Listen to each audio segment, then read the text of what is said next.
साथियों, नमस्कार।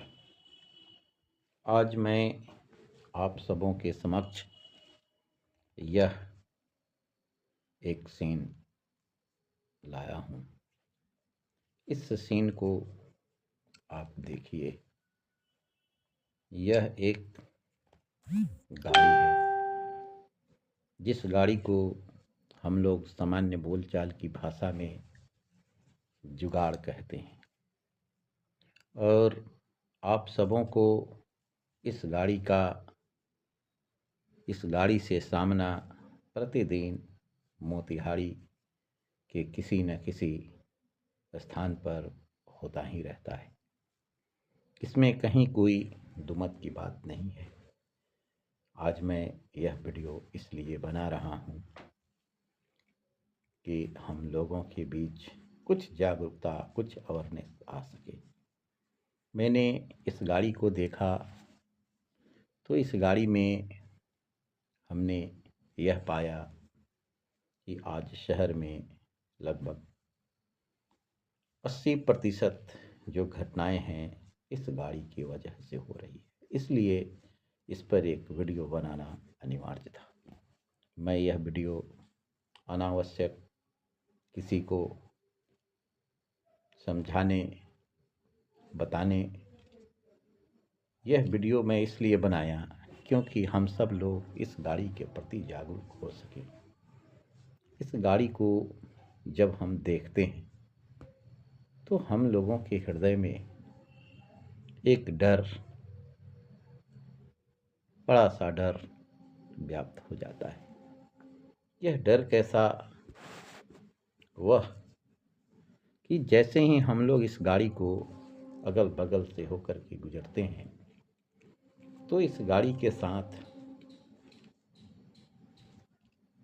बनाने वालों ने इस गाड़ी को इस रूप में बनाया है कि इस गाड़ी के नीचे यदि आप झांकें तो यह कोई पुराना जनरेटर का इंजन हो सकता है, किसी पंपी सेट वगैरह का इंजन हो सकता है, या किसी मोटरसाइकिल का इंजन हो सकता है।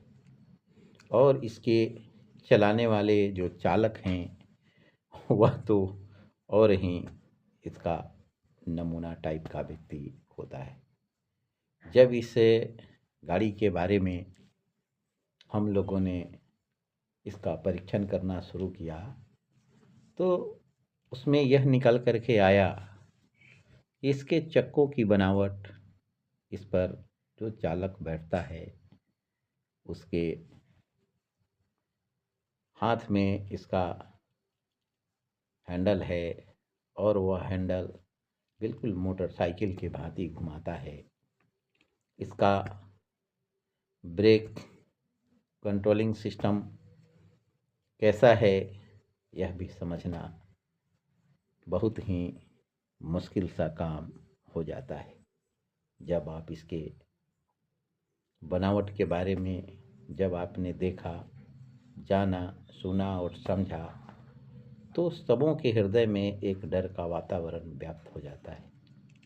जब यह सड़क पर चलती है अक्सर इस पर पंप सेट हलाने वाला या कल का पाइप, सीमेंट और कई प्रकार के सामान, टेंट के सामान, लंबे लंबे बांस जब ढोए जाते हैं तो जब आगे की ओर इसका स्टीयरिंग के तरफ से जब घुमाया जाता है तो पीछे लगभग यह 2 मीटर 3 मीटर का रेडियस बना करके यह घूमता है। और इसको घूमने के पीछे आगे जो व्यक्ति है जो इसको चलाता है उसको तनिक भी समझदारी नहीं होती है कि पीछे यह इतना घूमता है। और अगल बगल से यदि कोई स्कूटर, कोई कार, कोई बड़ी गाड़ियां जब गुजरती है तो निश्चित रूप से उसको यह रगड़ते हुए आगे की ओर यह गाड़ी बढ़ती है। मैं विशेष रूप से इसके ऊपर जिला के परिवहन विभाग, जिसने इस गाड़ी को कैसे परमिट किया, कैसे गाड़ियाँ चलती है, इस पर चलाने वाले जो इसके चालक हैं उसको किसी भी प्रकार का कोई लाइसेंस की कोई आवश्यकता नहीं होती है। न ही इस गाड़ी का लाइटिंग सिस्टम, न ही इस गाड़ी में किसी भी प्रकार का कोई सेफ्टी सिस्टम, न ही इस गाड़ी में पोल्यूशन का किसी भी प्रकार का कोई ध्यान नहीं दिया जाता है। यह गाड़ी जब सड़क पर चलती है तो इससे धुआं इस प्रकार से निकलता है कि लगता है कि गाड़ी के इंजन में कहीं न कहीं कुछ न कुछ जल रहे हैं, और इतना यह धुआं फेंकता है कि इससे शहर में और अधिक, जिस शहर सड़क से होकर के ये गाड़ी गुजरती है, अगल बगल के लोगों को इतनी असुविधा होती है कि उसका नाक धुआं से भर जाता है। कभी कभार तो बहुत से ऐसे लोग हैं जो इनके धुआं की वजह से फेंट होकर के गिर जाते हैं। जब मैंने निर्णय लिया कि इस गाड़ी से थोड़ी समझदारी यहाँ का जिला पदाधिकारी या यहाँ के परिवहन के पदाधिकारी लोग यदि थोड़ी सी भी ईमानदारी और जागरूकता बरते तो इस प्रकार के गाड़ियों पर रोक लग सकती है। शहर में यदि कोई व्यक्ति अपनी मोटरसाइकिल को ले करके चलता है और उसके पास यदि हेलमेट नहीं होता तो उसको कम से कम 1000 रुपये का चालान भरना पड़ता है। लेकिन इस गाड़ी को जब लेकर के कोई व्यक्ति आगे की ओर बढ़ता है, चलता है, तो उसको किसी भी प्रकार का नहीं कोई चालान भरने की ज़रूरत है। और यह गाड़ी, इस प्रकार की अनेक गाड़ियाँ शहर के सड़कों पर सरपट दौड़ती हुई रहती है, लेकिन बावजूद इसके इस पर किसी का ध्यान नहीं जाता।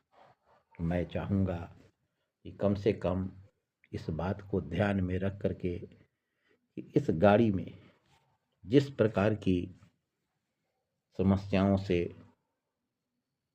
ओतप्रोत होकर के यह गाड़ी चलती है, वह आए दिन लोगों के जीवन के साथ खिलवाड़ करती है। कम से कम पूर्वी चंपारण के जो भी हमारे परिवहन के पदाधिकारी लोग हैं, वह इस गाड़ी का जांच करें, और इस गाड़ी में यदि आपको चलाना ही है इस गाड़ी को, तो कम से कम परिवहन के मानकों को पूरा करने का पूरा प्रबंधन किया जाए, तब जा कर के इस गाड़ी को सड़कों पर निकालने की इजाज़त दीजिए। आज इस गाड़ी पर जो ड्राइवर है, जो इसका चालक है, वह लाइसेंस के बारे में समझता ही नहीं है कि लाइसेंस क्या चीज़ है। यदि इससे किसी भी प्रकार का कोई दुर्घटना हो जाती है तो इस गाड़ी के पास कोई नंबर ही नहीं है, और नंबर नहीं होने के कारण इस पर किसी भी प्रकार का नहीं कोई चालान की राशि जमा हो पाती है, कुछ भी नहीं हो पाता है। और नंबर नहीं होने के कारण न पोल्यूशन विभाग की ओर से इसको सर्टिफिकेट मिल सकता है, न ही किसी भी प्रकार का इस पर इंश्योरेंस वगैरह भी हो सकता है। और यह गाड़ी सरेआम सड़कों पर निर्भीकता के साथ ये गाड़ी चलती रहती है। इसलिए मैं आग्रह करता हूँ इस गाड़ी पर प्रतिबंध लगे और इसको नियमानुकूल बनाया जाए। जय हिंद, जय भारत।